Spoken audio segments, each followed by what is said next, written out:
Happy Halloween, my darlings! Today, we're talking about something that is an institution in the theater world, particularly on Halloween, the Rocky Horror Picture Show. Originally started as a stage show in 1973, the Rocky Horror Picture Show was adapted to film in 1975 by the same cast and crew from a couple of productions of the musical. The story follows newly engaged couple Brad Majors and Janet Weiss as they're driving through the countryside near Denton, Ohio, and they have a flat tire. Nearby, they find a castle where they knock on the door and ask for help, and there seems to be this strange ritual going on, led by Dr. Frank-N-Furter, who in this lab underneath his castle is trying to build a perfect human, and he claims to be a transvestite from transsexual Transylvania. And I can't tell you much more than that without spoiling a lot of it. Now, like I said, the Rocky Horror Picture Show, for those of you who don't know, is very much an institution in theaters all over the world. There's this very famous thing that they do in showings of Rocky Horror Picture Show called shadow casting, where actors go and stand out in front of the movie and act it out. That's actually what the Theater Honor Society on campus that I'm part of is doing tonight. And we first started doing it last year. I personally saw it for the first time last year. And guys, it's trippy. It's a product of the 70s. It's super trippy. The hard thing about Rocky Horror is that, for me personally, there's not much I can really say about it that hasn't been said before. I went and saw it with a shadow cast last year when APO Alpha Psi Omega did it for the first time. And it's really something where if you're going to experience it for the first time, you have to see it with 100 other people throwing rice and toast at the screen like you're supposed to. And there's stuff in context where if you go see it with people, I promise you, it will make sense. Or at least a tenuous bit of sense. Now, that's not to say that only theater people can see it. My dad, who's not a theater person, and my mother too, my mom as well, have both seen it. And my dad was actually the one who really talked me through what it was about long before I ever saw it. And it's just craziness. It's craziness all thrown together with, yes, a tenuous thread line of plot going through the whole thing. It's one of those things where you have to watch it a few times to really understand what's going on.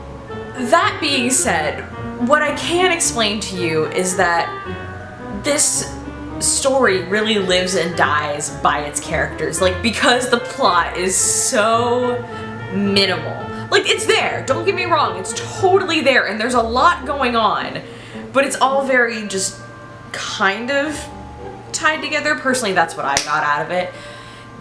Like I said, it really lives and dies by its characters, particularly Tim Curry, master that he is, playing Frank-N-Furter. Because the whole point of that character is to kind of be dorky, not dorky, but like silly and flamboyant, and you play it up to kind of really contrast against Brad and Janet, who are the two straight characters coming in to this absolute insanity. And then on the complete other end, because Brad and Janet are in the middle, you have Riff Raff and Magenta, who are like the butler and the maid for Frank-N-Furter, and they're so plain and level-headed, and so they're very creepy, and I like it, and I love it. It's so good.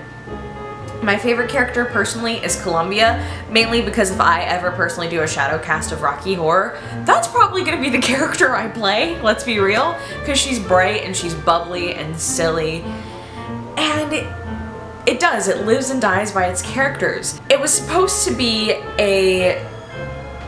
I don't want to say critique, but it was like a love letter to like the B horror movies of the 60s and 70s, like all those movies Udo Kier was in, like those movies. And so it's really campy and really silly, and I love watching it because you can tell that the actors are either giving nothing or 110% at all times, and it works. In no other way would a film work unless it was the extent of satire that Rocky Horror is taking it to. I'm gonna be honest with y'all. Totally thought I was coming into this video with more to talk about, but honestly, like, all I have to say is it's funny and campy and a little creepy and a little weird, and if you have nothing else to do, particularly with your Halloween, but any weekend night, if there's a theater near, like an old vintage theater particularly nearby, they'll probably be doing Rocky Horror any given weekend, I promise you.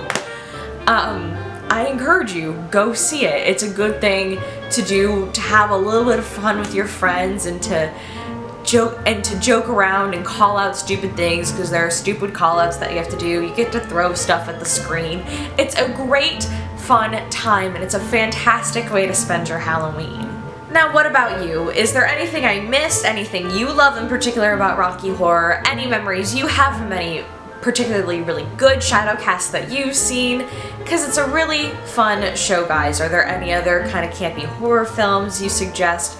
Because I will eat them up like all the discount Halloween candy that's coming off tomorrow.